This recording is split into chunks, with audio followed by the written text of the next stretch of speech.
Rasulullah Shallallahu Alaihi Wasallam ditanya tentang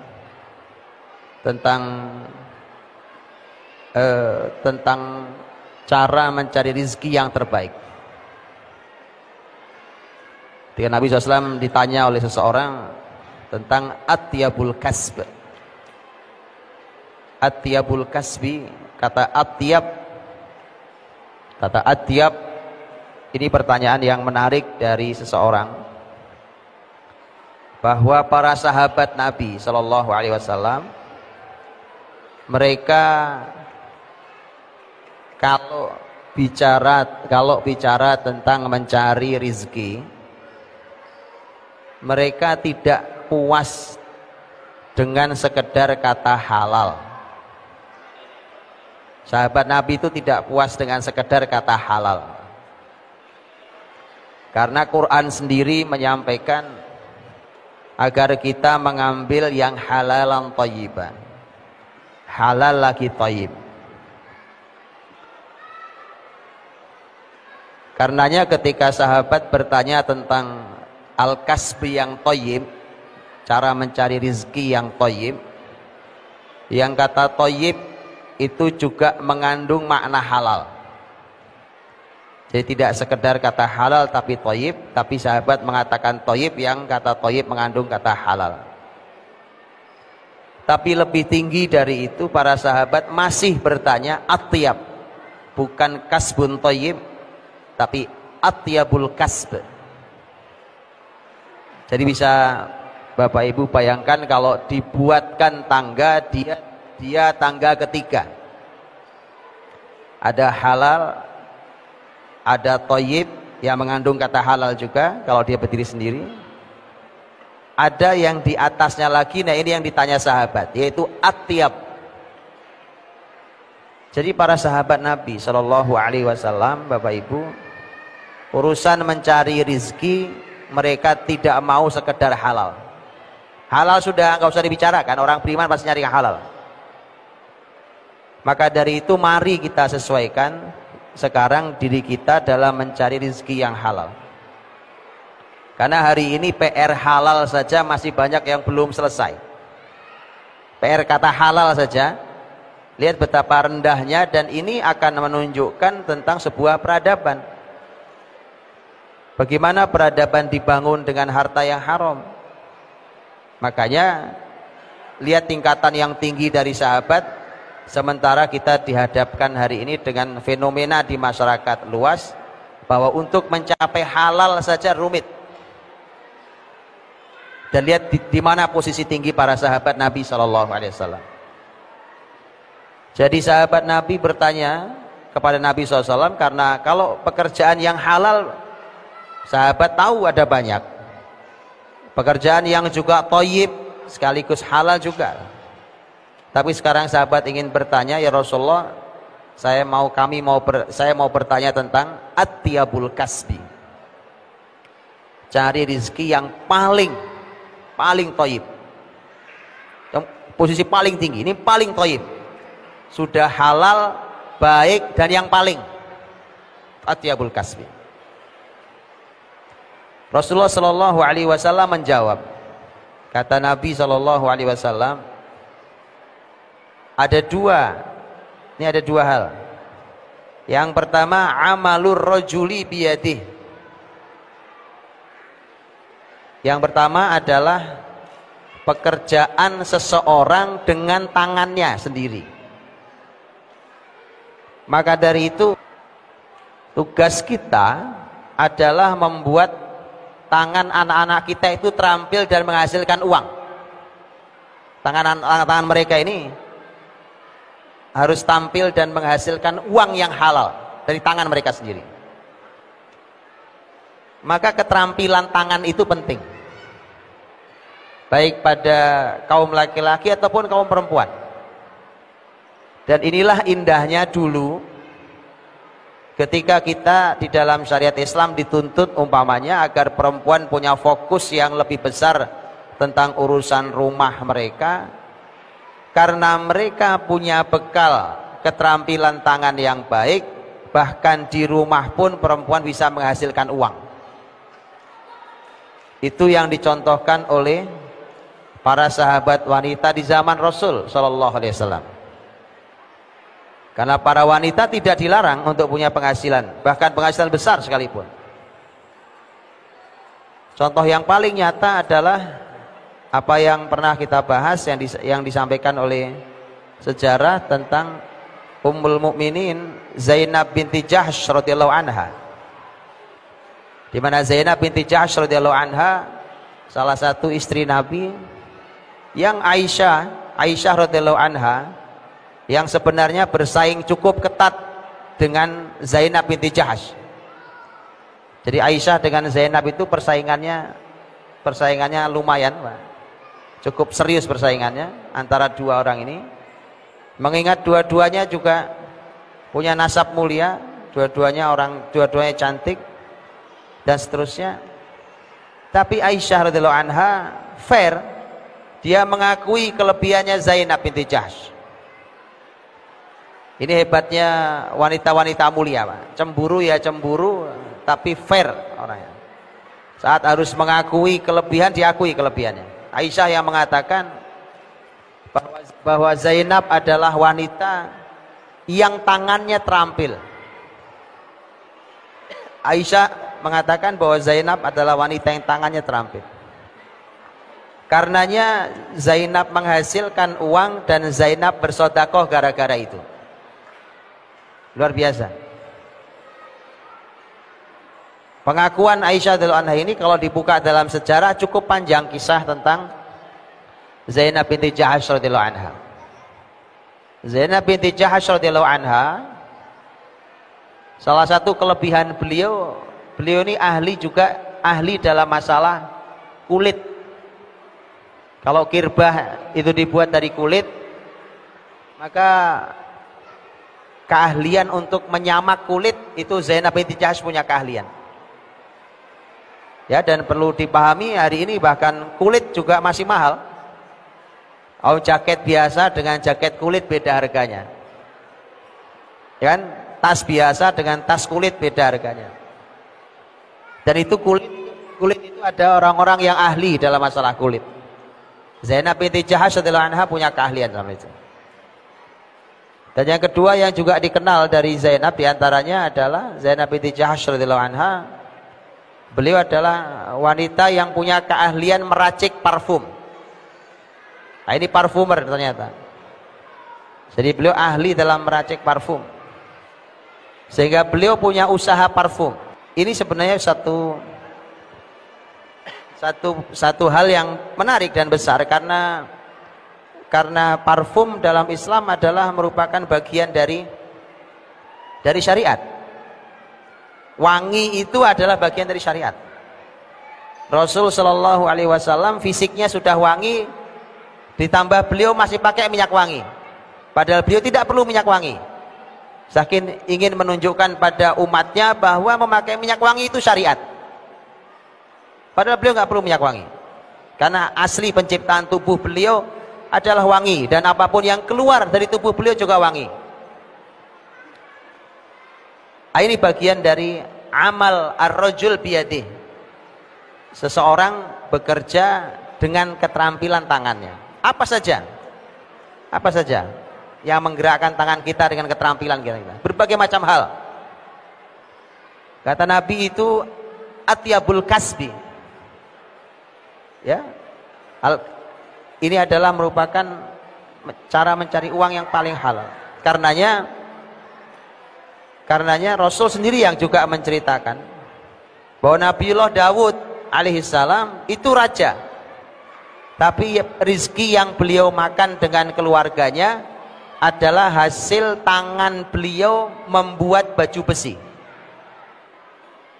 Beliau raja tapi yang beliau makan adalah hasil tangannya ngutik-ngutik sesuatu jadi baju besi, itu yang dijual dan itu kemudian yang dia makan. Karena itu rezeki terbaik. Rezeki terbaik.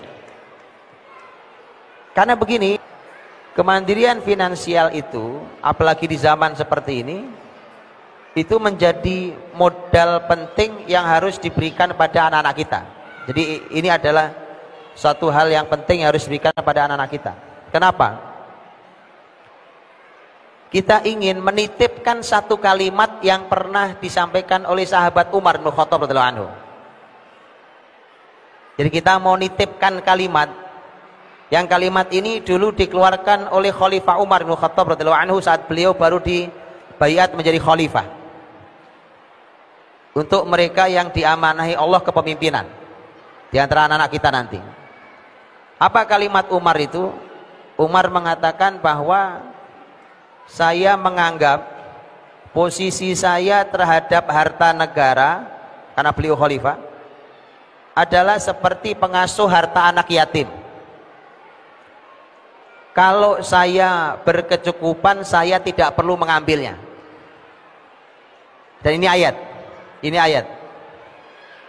Kalau saya berkekurangan, saya kekurangan, maka saya akan mengambil dengan cara yang baik. Ini menjadi menarik, teman-teman. Coba antum perhatikan. Ketika ada kemandirian finansial, ada ilmu syariat yang kokoh di diri anak-anak kita, kemudian sebagian mereka mendapatkan amanah kepemimpinan. Setelah itu dia mengumumkan pada masyarakatnya kalimat yang mau kita titipkan ini, kalimat Umar bin Khattab radhiyallahu anhu, bahwa saya menganggap ini harta anak yatim, harta negara ini harta anak yatim, APBN, APBD saya anggap harta anak yatim. Karena saya sudah mandiri secara finansial, karena saya sudah berkecukupan, maka saya tidak perlu ambil seluruh fasilitas atau gaji yang ada. Maka dia aman dari KPK, dia aman dari musuh-musuhnya. Karena seringkali orang-orang baik hari ini terjebaknya pada uang, urusan harta, terjebak lagi. Jadi ini menjadi hal yang luar biasa, istimewa tentang amalur rajuli biyadin. Mereka diberikan keterampilan tangan yang itu membuat mereka menjadi mandiri. Yang kedua kata Nabi SAW adalah wa kullu bai'in mabrur. Wa kullu bai'in mabrur. Kullu bai'in mabrur ini yang sedang kita lakukan hari ini, yaitu semua jenis baik jual beli yang mabrur. Ini indahnya hadirin, bahwa Rasul Shallallahu Alaihi Wasallam menyebut haji yang diterima pahalanya surga adalah haji yang mabrur. Dan ternyata istilah mabrur juga Nabi sematkan kepada baik, kepada jual beli. Kullu bai'in mabrur, transaksi jual beli. Dan itu kenapa kemudian menjadi luar biasa baik. Jadi kalau kan di dalam kitab fikih itu ada dua jenis, ada bab ibadah, ada bab muamalah. Bab ibadah Nabi menyebut haji mabrur, dalam bab muamalah Nabi menyebut baik mabrur. Dalam haji yang mabrur, yang Nabi katakan al-hajjul mabrur laisa lahul jaza illal jannah, tidak ada balasannya kecuali surga. Ternyata baik mabrur juga demikian berarti. Jadi para pedagang ini Masya Allah berkesempatan untuk mabrur dengan baiknya, dengan jual belinya. Maka hadirin dirahmati Allah, wa kullu bai'in mabrur, semua jenis apapun jual beli yang mabrur. Mabrur dari kata baik, kata bir artinya adalah kebaikan. Jadi mabrur ini sesuatu yang baik, yang sebagaimana kita pahami makna mabrur dalam masalah haji. Kan haji dikatakan mabrur kalau modal berangkatnya halal, kalau ritual ibadah hajinya sesuai dengan aturan syariat dan seterusnya, mabrur. Maka begitu juga dengan baik, dengan jual beli yang mabrur. Sesungguhnya ketika bicara tentang amalur rajuli biyadih, bahwa pekerjaan seseorang dengan tangannya, jual beli juga bisa, jual beli juga bagian dari itu. Tapi ketika jual beli dikhususkan oleh Nabi, Nabi mengkhususkan kalimat wa kullu bai'in mabrur, maka menunjukkan bahwa jual beli itu memang punya keistimewaan sendiri di dalam masalah mencari rizki yang paling thayyib. Dari sekian banyak pekerjaan yang lain, Nabi mengkhususkan tema baik, tema jual beli. Maka ini adalah cara mencari rizki yang paling thayyib. Ini makanya inilah yang harus dimunculkan di kita, di masyarakat kita, di generasi kita. Salah satu yang harus ditumbuhkan. Ya, tentu seseorang bisa punya keahlian lebih dari satu. Imam Abu Hanifah radhiyallahu anhu rahimahullah, beliau kita semua tahu adalah salah satu ulama yang punya usaha bisnis, punya dagang. Imam Abu Hanifah karena orang tuanya juga seorang pedagang hebat, dan Abu Hanifah dapat warisan sangat banyak dari ayahnya. Salah satu yang dijual oleh Abu Hanifah dan ayahnya dulu adalah kain al-baz. Itu kain yang dijual oleh Imam Abu Hanifah. Imam Abu Hanifah juga guru, kita semua tahu guru, seorang ulama besar yang menjadi guru, tapi beliau juga seorang pedagang kain. Dan nanti kalau kita membuka kitabnya Imam Ibn Abi Dunya rahimahullah ta'ala, Imam Ibn Abi Dunya adalah ulama yang hidup di abad ketiga Hijriah. Bukunya sangat banyak, cukup banyak bukunya, dan khas dari Ibnu Abi Dunya adalah bukunya buku kecil-kecil, tetapi sebagaimana keistimewaan kitab-kitab dahulu, isinya luar biasa. Dan Ibnu Abi Dunya menulis tema-tema yang menurut saya perlu menjadi kajian satu persatu bukunya, karena bukunya luar biasa, Pak. Salah satu temanya yang beliau angkat di buku beliau adalah buku judulnya Islahul Mal. Islahul Mal, perbaikan harta. Bagaimana caranya memperbaiki harta.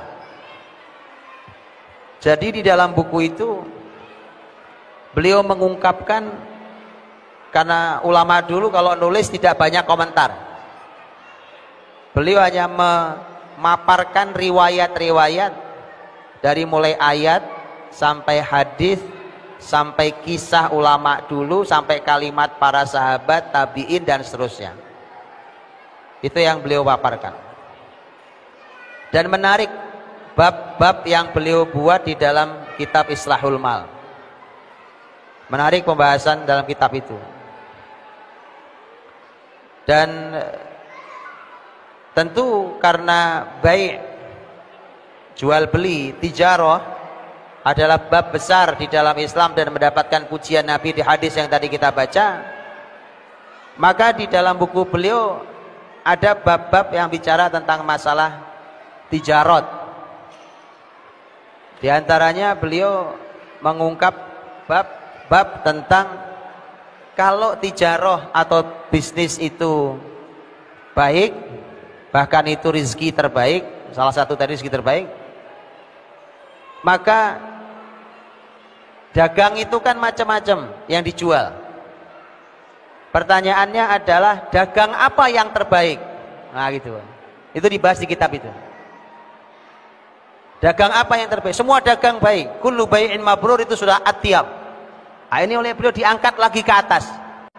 Diangkat lagi ke atas. Anda pengen tahu dagang apa yang terbaik? Nah itu diangkat lagi ke atas. Itu ada bab sendiri di buku itu. Ya, makanya perlu dikaji buku itu. Kapan-kapan lah saya bacakan bukunya di MPU yang berikutnya ya, bagus ya. Nanti kita bacakan bukunya saya ringkaskan bukunya tentang di kajian berikut insyaallah. Dan salah satunya memang yang berhubungan dengan kain. Salah satunya, Pak. Jadi ternyata bukan sebuah kebetulan ketika sekelas Imam Abu Hanifah dagangnya memilih dagang kain. Karena ternyata di dalam bab itu diriwayatkan, diambilkan dari beberapa riwayat, ya, itu salah satunya adalah bab tentang hal itu. Begitu seterusnya sampai ada bab-bab yang lain tentang masalah kebun, tentang masalah properti. Dalam kitab itu ada tentang properti, ya, tentang properti. Seperti apa pembahasannya? Perlu dibahas sendiri. Baik, teman-teman, satu lagi saya ingin sampaikan hadis Nabi Shallallahu Alaihi Wasallam. Di dalam kitab Islahul Mal juga ada riwayat ini. Riwayat ini diriwayatkan tentang sabda Rasul Shallallahu Alaihi Wasallam, di mana Rasul menyampaikan min khairi a'malikum al-harth wal ghanam fa innahu min amalil anbiya wa sahibul harthi yu'jaru lima usiba minhu.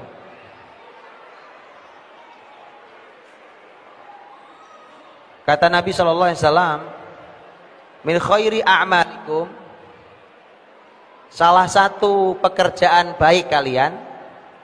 Jadi salah satu pekerjaan terbaik kalian. Kalau tadi pakai kata atyab, kalau ini pakai kata khair. Ini khairi a'malikum. Salah satu pekerjaan terbaik kalian adalah, kata Nabi ada dua juga, al-harth wal ghanam. Harth itu artinya ladang, kebun. Al-ghanam artinya kambing. Kerjaannya, Masya Allah, di kita semua ada ini, alhamdulillah, kebun dan kambing. Kemudian Nabi mengatakan fa innahu min amalil anbiya, karena sesungguhnya ini pekerjaannya para nabi. Yang kambing kita tahu secara khusus adalah pekerjaannya para nabi. Kemudian Nabi mengatakan, dan pemilik ladang, pemilik kebun diberi Allah pahala atas semua yang diambil dari kebunnya. Contohnya, orang nanam padi di sawah, orang nanam buah di kebunnya, terus dimakan oleh burung. Ya, oleh burung. Subhanallah, oleh Rasul dikatakan, bahkan dalam riwayat lain juga ada, dikatakan oleh Nabi bahwa si petani mendapatkan pahala karena sebagian tanamannya dimakan oleh burung, oleh binatang lain. Nah, jadi ini luar biasa, dia bertani sebelum panen sudah panen pahala. Belum panen karena belum dipetik itu, dia sudah panen pahala. Kemudian dia panen betulan. Ini indahnya kalau orang bekerja dalam panduan syariat.